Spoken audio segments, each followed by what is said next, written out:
website right now and download my free course on alternate picking mastery.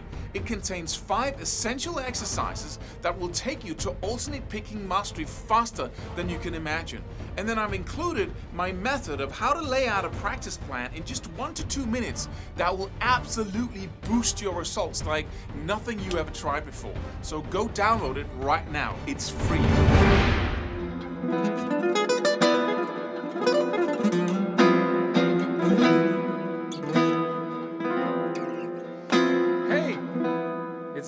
You can really hear that flamenco, Spanish flamenco, is really deeply influenced by the Middle East, right?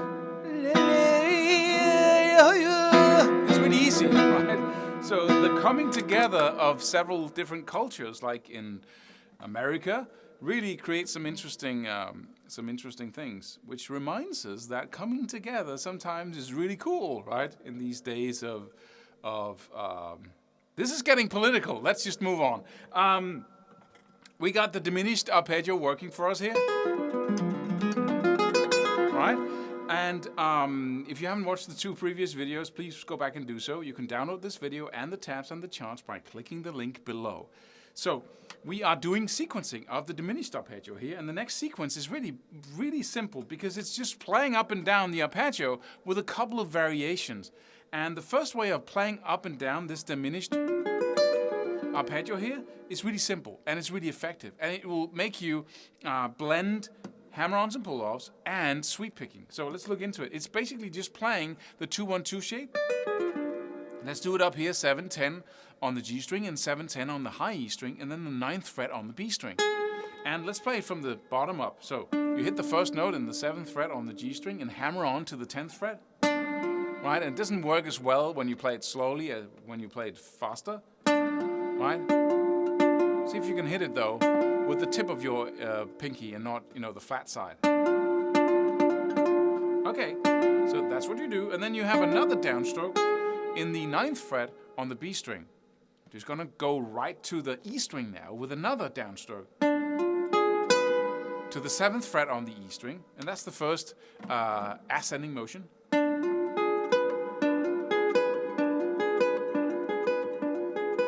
Then you hit the top note, you don't hammer on, you hit it with the pick in the 10th fret on the high E string and pull off down to the 7th to go down now, to go the descending version. And then, after pulling off down to the 7th, you have an upstroke in the 9th fret on the B string and an upstroke on the G string in the 10th fret, the G string. So,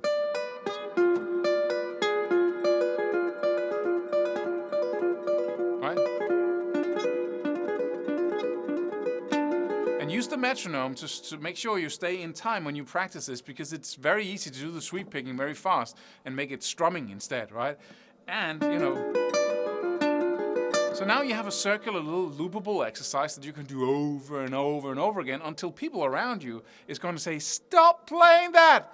And if they don't, you're not practicing it enough. So let me just play that slowly for you, the whole thing in a loop.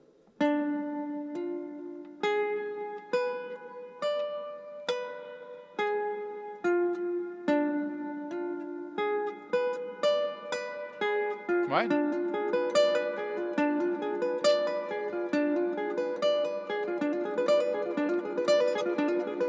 Right? Right?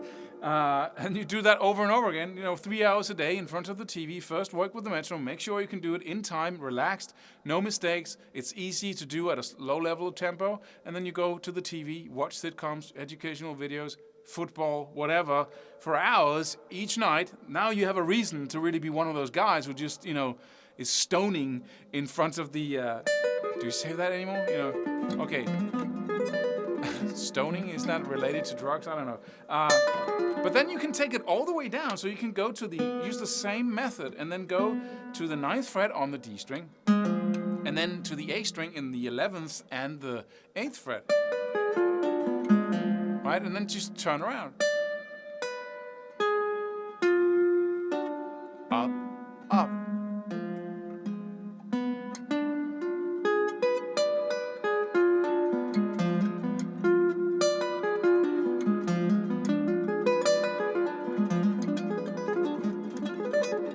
right? And once you've done that, now we have 2 segments, right? So now we can already start to sequence. We can go back and forth between the first 2, and please download the tabs and the charts if this is too rapid for you.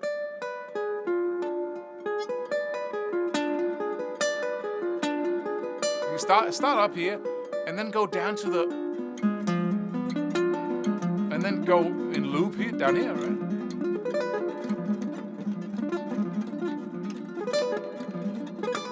Right? And then go like that, right?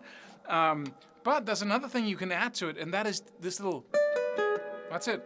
You only play on each place where you have 2 notes on one string, and then 1 note on the next, right? You simply go, so I go up on the first note in the 10th fret, pull off down to 7th, hit the 9th fret with a downstroke, right? And then I just go back again and hit the 10th fret on the high E string and pull off down to 7. So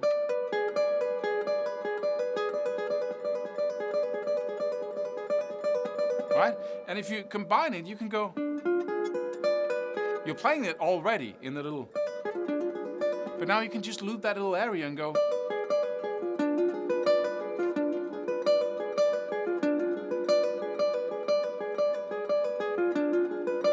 right? And that was the first little 3 notes there. Then you can also go play the 4 notes and go back and forth between those by going up, pull off on the first string, then up in the 9th fret, up in the 10th fret, and then just returning with a downstroke in the 9th fret. So we go.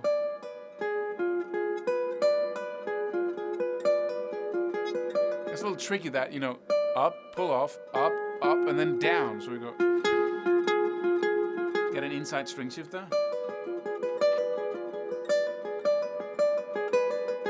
You can also go back and forth between the first 3 notes. So we down and then up. Or just down.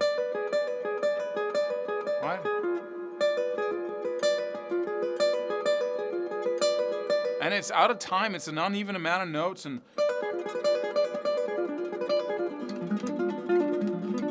right, you can also do the same thing from below and ascending. But I would say in this case here, just play around with it. You know, first learn this. Or first, you know, the 2-1-2, the little one. Please focus on a small portion of it. This first. Then see if you can take it down here as well. The whole pattern. Right, and then go.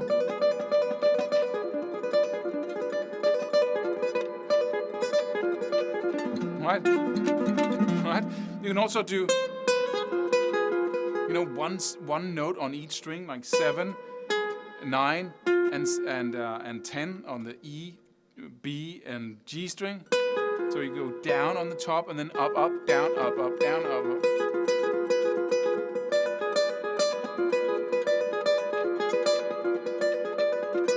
And well, oh, Claus, is this 16 notes? Is this triplets? Is this, what is it? It doesn't matter. All you're doing is training your fingers to do all kinds of things. Go up and down and back and forth. Because once that gets really easy for your left hand and your right hand, it's the meat with which you cook your dish here, right?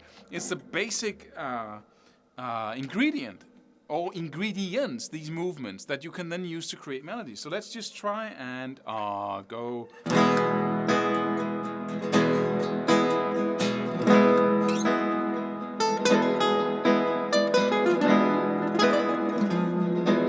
A quick burst of notes, right?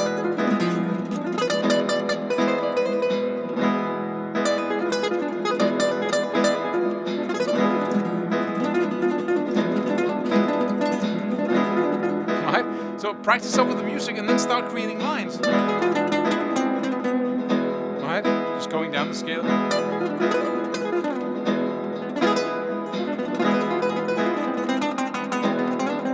Alright, and you know the process from the previous videos.